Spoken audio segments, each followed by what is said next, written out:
Hi, I'm Dana, and it's time for this week's question, and it comes from Sonia, and she writes, my 8-month-old baby has had difficulty sleeping since he was 6 months old. He wakes up 3 or 4 times a night. I just have to walk into his room, pat and shush him, and he'll fall back to sleep. Lately, this is taking longer. I can be shushing and patting for 30 minutes or more, 2 or 3 times a night. I don't want to pick him up from his crib, but I don't know if I should let him cry. It can last for hours. What should I do? Okay, so I like this question, Sonia, because it really talks about a sleep prop. And I just want to spend a minute sort of going over what sleep props are. Basically, if you think about sleep as a journey, and point A is awake and B is asleep, how you get yourself from A to B is often the trickiest part of a baby's night. And what most babies will do, especially babies that I see, and people who read the blog mostly have babies that are hooked on some props, is they'll attach themselves to things. And it could be a soother, it could be the breast, it could be a bottle, it could be rocking, it could be bouncing on a ball. It can be anything that basically carries your baby from A to B.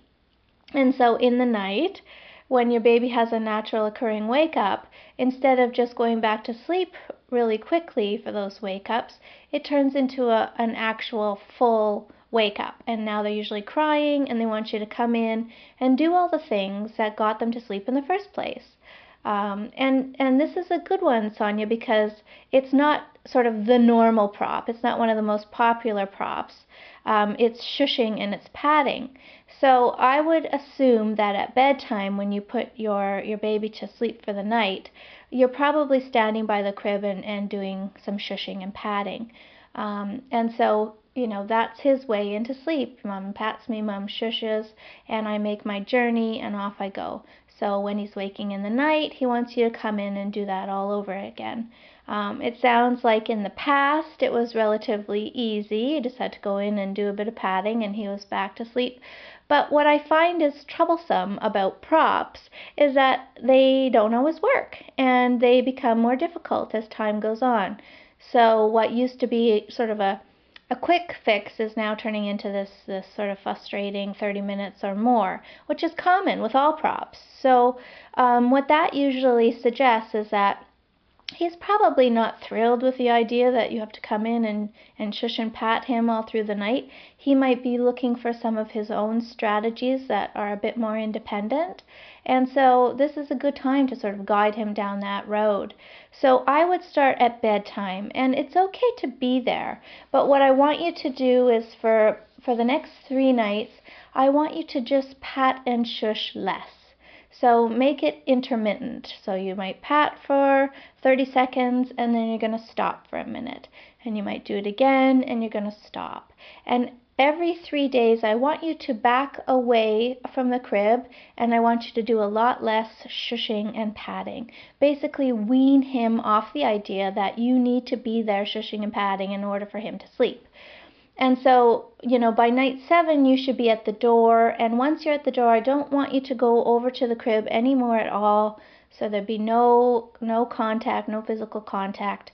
And by then, he should be exploring some other options. You know, maybe it's hugging his little teddy or doing something with his blanket that he finds soothing. So it's basically taking the focus off of your help and guiding him into a direction of finding things that are soothing for himself.